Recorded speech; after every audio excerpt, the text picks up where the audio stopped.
friends, we're here inside the Tokyo House model. Dito pa rin sa may Anyana Executive Village, dito po sa may Tansa, Cavite. Few minutes away lang to SM Tansa. And sa kabilang kalsada ay SM 13 Martires. So, dalawang SM po yung possible ninyo mapuntahan dito. And then, meron pang Vista Mall Tansa, which is also very near.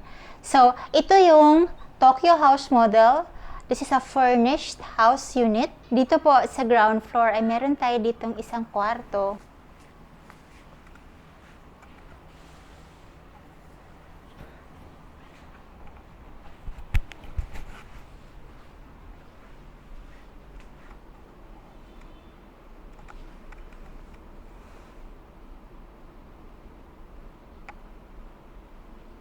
Over the side is the dining area, and meron tayo ditong 4-seater na round table, and also the lababo, and then electric stove, and then overhead cabinets, and then the refrigerator.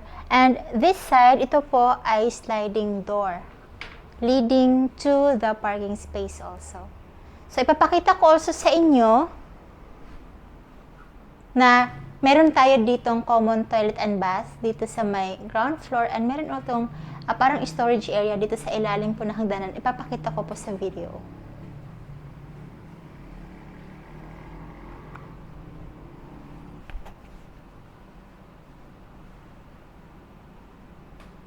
Okay, so pupunta na tayo doon sa may second floor.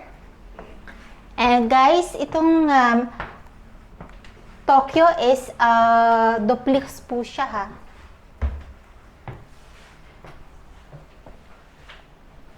Okay, nandito na tayo sa may second floor. So we have 1, 2, and 3 bedrooms plus common toilet and bath. So check natin first itong first bedroom unit na nakadesign po pang estudyante. Tingnan nyo, ang ganda ng pagkakadesign, diba? Very cute. At alam na alam natin na pang bagets talaga. So, pwede mag-study po dito yung mga anak ninyo. And then sa taas siya hihiga. Aakyat siya dito sa hagdan na to. Makikita natin to sa mga, usually sa mga dormitory near universities.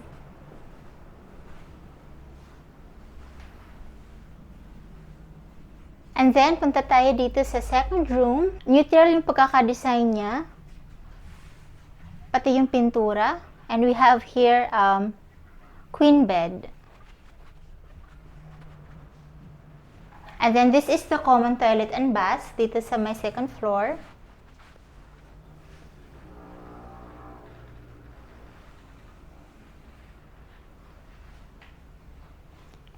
And finally, the master's bedroom. Ito po yung bed, and then ito yung pwede niyong upuan dito. And this is the cabinet para po sa mga damit. Okay, so tapos na tayong mag-tour dito sa second na bahay dito sa Anyana. Punta tayo doon sa third.